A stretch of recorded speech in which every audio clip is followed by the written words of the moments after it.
It's so nice to be here today. And thank you to Carolina and Colby and Carla and everyone who's put this together.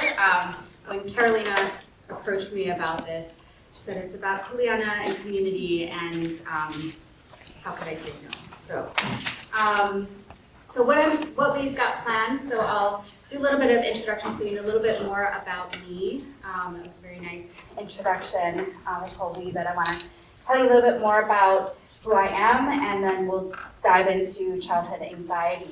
And I'm gonna, try my best to move us along so we can get into the small group discussion, which I think is a really interesting part of this series. And then we'll bring it back for a large group discussion, hear what you all came up with, and then conclude. So a little bit about me. I was born and raised in Hilo, so when Carolina approached me, we were high school classmates. It was like, and Carolina and I were in a service club in high school together, and that's really where my passion for giving back started. And I didn't know then that my career would lead me to working with children and families and communities, but I definitely developed a passion for helping and serving at that point. This is a picture of me and my dad. So some of you may know that my father was a professor in the psychology department, and so some of my earliest memories were in Redwood City as a child. I was looking for pictures. I was like, Dad, we gotta have some pictures. And he was like, yeah, we don't have any pictures of us in the psychology department. But his second passion after teaching and being a psychologist was running marathons. So I grabbed that photo because that's what reminded me of my childhood, was always going to watch him at races. And then this is my family. I'm raising two kids. So in our community, so I'm also really passionate about our community mental health services and what we can do to improve services for children and teens. I got my bachelor's degree at UH Manoa and then did my PhD in clinical psychology in Tulsa, Oklahoma. So it was a bit different culturally than here, but it was a really great experience for me, and then was very eager to get back home after my training. I am a licensed psychologist, although I don't get to put that into practice as much. The work at the university keeps me quite busy with research, teaching, mentoring students, and now directing our master's in mental health counseling program. But I was calculating the years, and I was like, oh my gosh, 25 years, I don't feel that old, but it has been 25 years where I've been training and doing research in children's mental health. So that's a little bit about me. I hope to get to know you all through the small group discussion. It looks like we've got a number of folks in our campus community, but also our community at large. So looking forward to hearing more about you all and what you do. So let's talk a little bit about anxiety. Anyone see Inside Out 2? Oh my gosh. Like my kids know that's like, Inside Out 1 was like one of my favorites. I'm like, okay, Inside Out 2 is now my favorite because they introduced anxiety. If you haven't seen it, you have to, because she's classic. This is total, they got it right, excellent representation of anxiety. So what is anxiety? What comes to mind? When you think about anxiety, what do folks think about? Just throw out words. Worry. What else? Thinking. Lots of thinking. Nervousness. Yes. Overwhelmed. Stuck in loops, feeling overwhelmed. Heart palpitations. So some of those physical symptoms. Yes.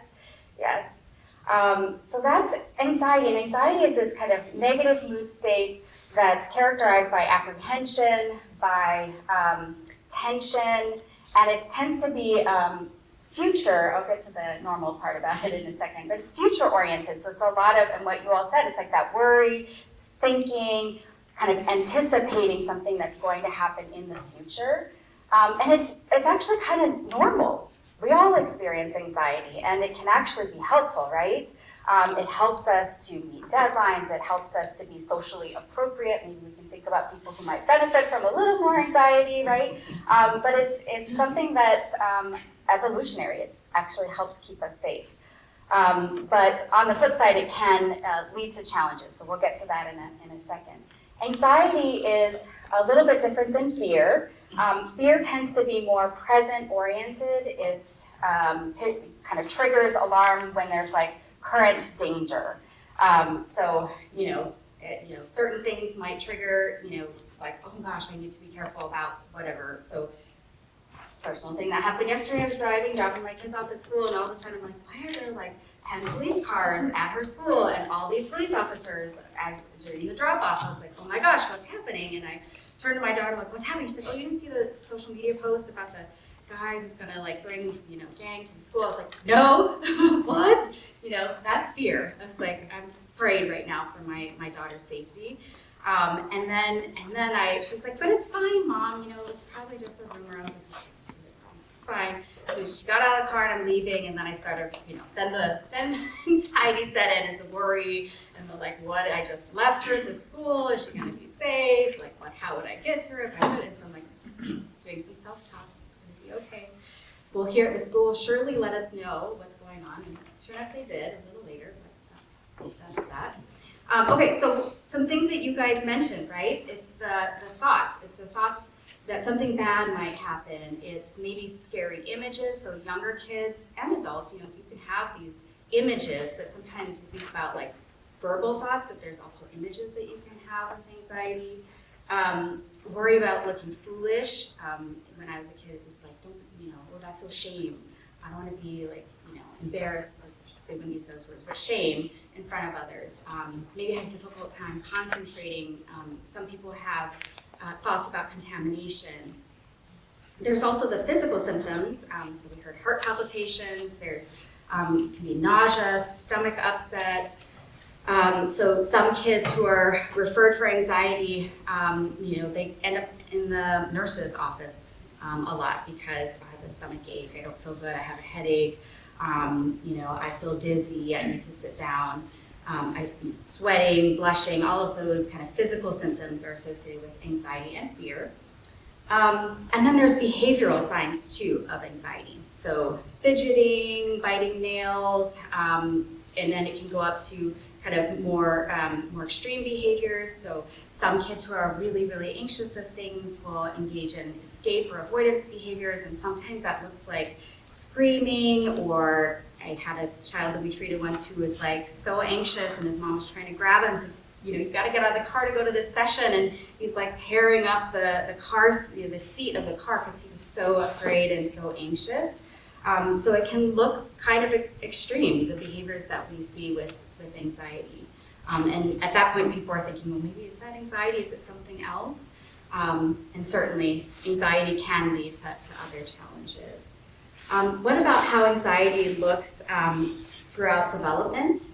I'm not sure. Probably in the back it's going to be hard to see, so I apologize. But I'll walk you through this figure. So this is like developmental age on the bottom. So this first area is like infancy and toddlerhood.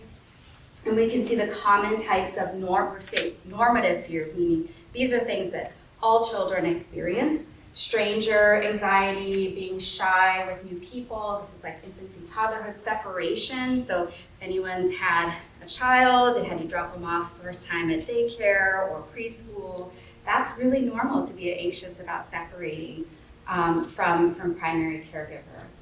And then as we get into childhood, there's common fears like thunder, nightmares, animals, imaginary creatures, as their cognitive development starts to come online and they're able to imagine these scary things that might be in their closet, or at night it's dark and then they're afraid of certain things.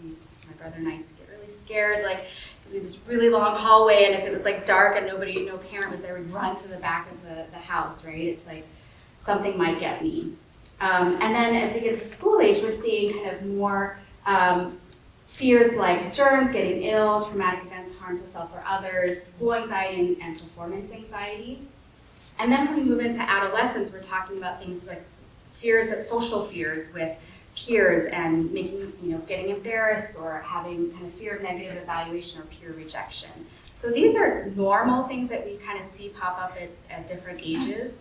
One of the things that might indicate that we're looking at a potential challenge or a potential thing that we might want to intervene on is if we're seeing some of these fears that are normal at one age, so like separation anxiety, for example, that's really normal in infancy and toddlerhood, but if we're seeing it persist into school age where they're refusing to go to school, they don't want to separate from caregiver, they're constantly calling, mom from the nurse's office, please come pick me up. That would be a concern because it's starting then also to interfere with everyday activities. So anxiety and fear do change throughout development, and we want to be thinking about that when we're considering, whether we're going to make recommendations for treatment.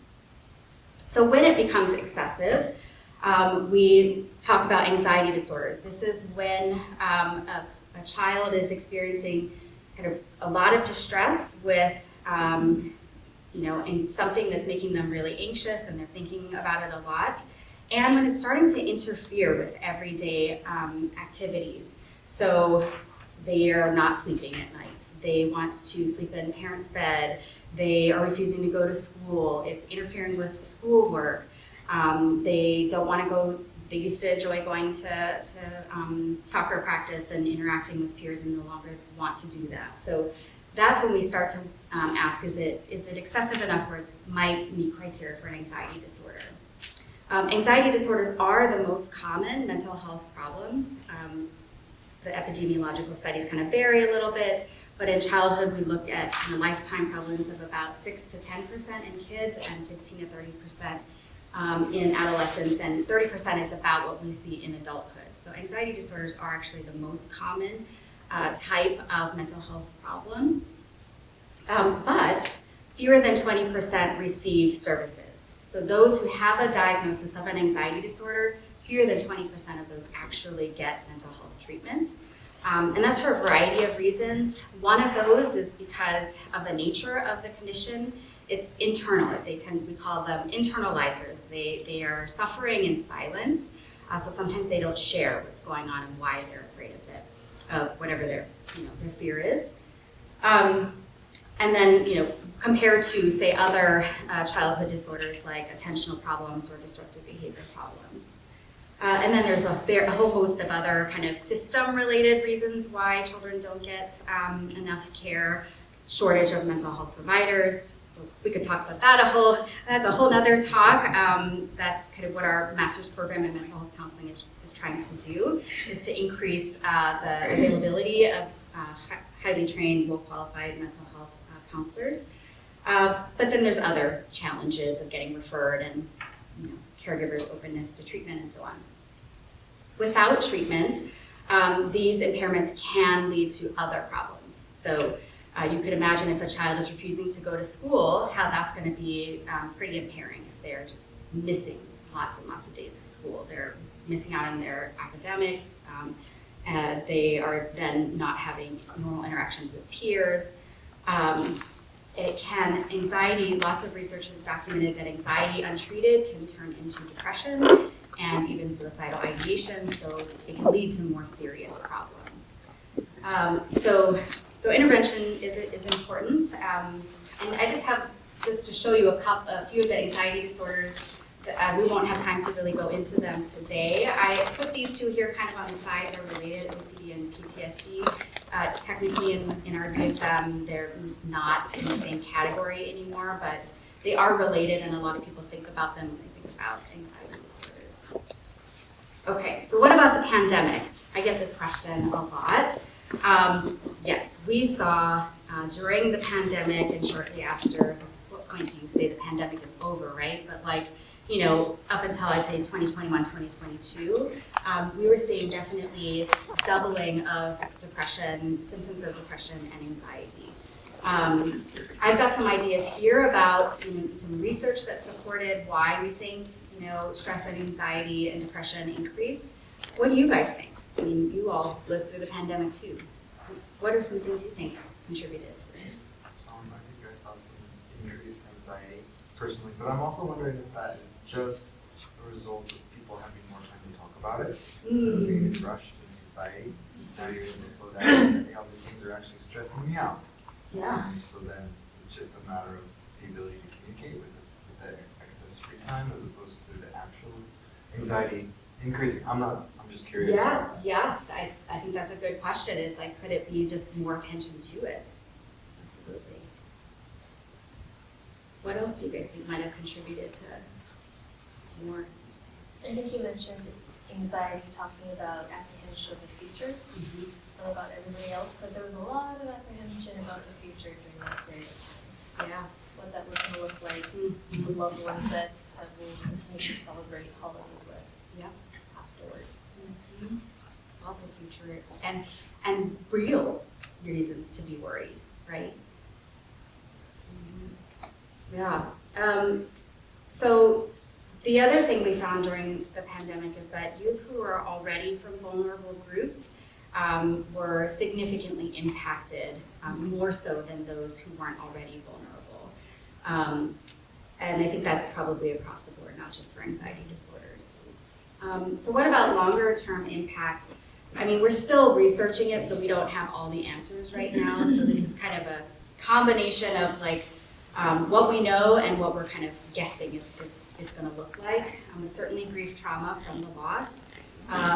Increased social anxiety. I've definitely seen some research on this, and then just anecdotally in my kids and my kids' friends. It's just preference for online gaming, preference for texting and not talking to people. Masking even when there's no health-related reason to be masking. I mean, I'm still seeing that today.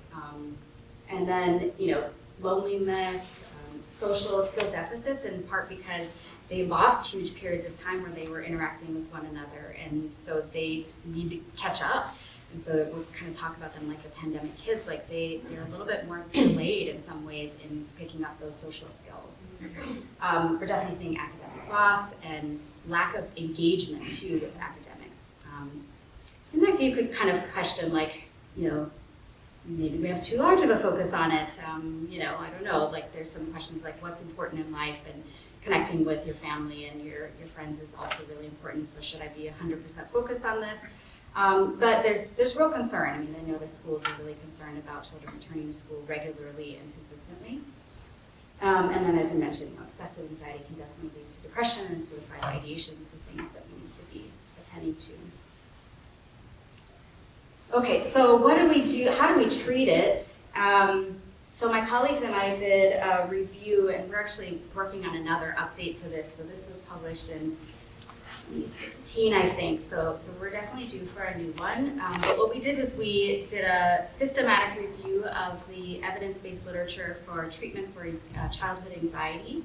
And this is, you're not expected to read all of this, is basically we coded the literature and looked at what we call level 1, level 2, level 3, 4, and 5 treatments. And treatments at level 5 are basically those that have been tested and have failed to show improvement. Level 1 are those treatments that have consistently and repeatedly been shown to be efficacious, to be effective in treating childhood anxiety. I want to highlight 2 treatment families. CBT is cognitive behavioral therapy, and then exposure-based therapies. And I kind of talk about them together because part of it is just nuances in the literature and how it's described, but these are generally very similar approaches where you are gradually encouraging the child, and this is actually the same for the adult literature, by the way, gradually encouraging the person who has an anxiety disorder to approach anxiety-provoking situations. And a lot of times when I share that with the public, they're like, what? You're gonna make them do something that they're definitely afraid of? And it's just to like allay your fears. You start gradually. You go low, you go slow. It is with a well-trained professional, and it's in a very planful and collaborative way with the child, with the family. But the kind of end result is that you are building confidence, that I can manage this, and what I thought was going to happen doesn't happen. So remember, anxiety is about those cognitions that you have, those thoughts that you have predicting something really bad and awful is going to happen. And so it helps by disconfirming those kind of expected negative outcomes. I could come back and talk to you for another hour on this stuff, but I know I need to move on. So what can I do?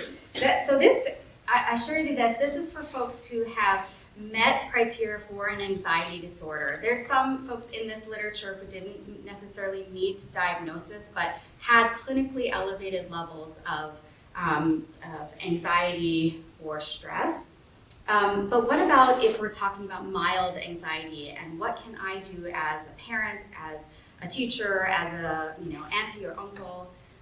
So just some general tips that I wanted to share. Certainly listen, validate concerns.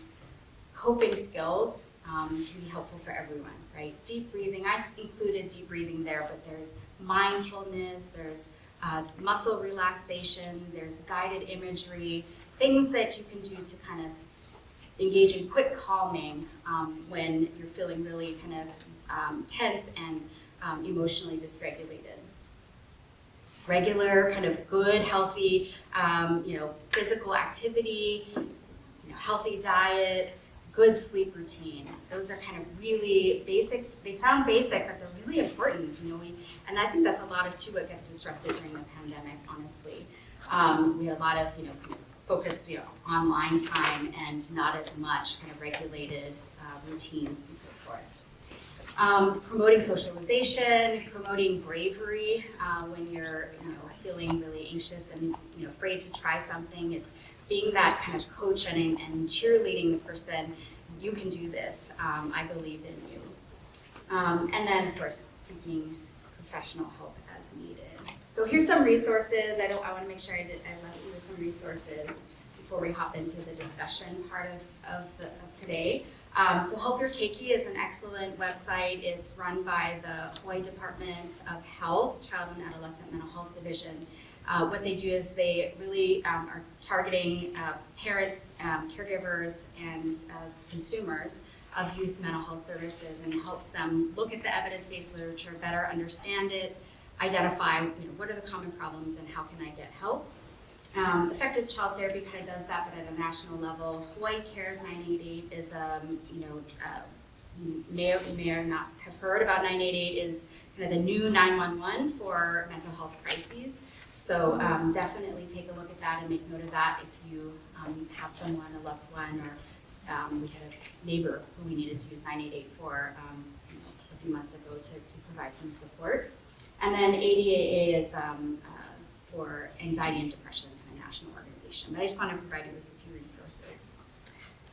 Okay, ready to move into some discussion? So I have a few questions. Maybe Colby can figure out how to break up to the groups. I don't know how you normally do this. Well, let's give her a round of applause for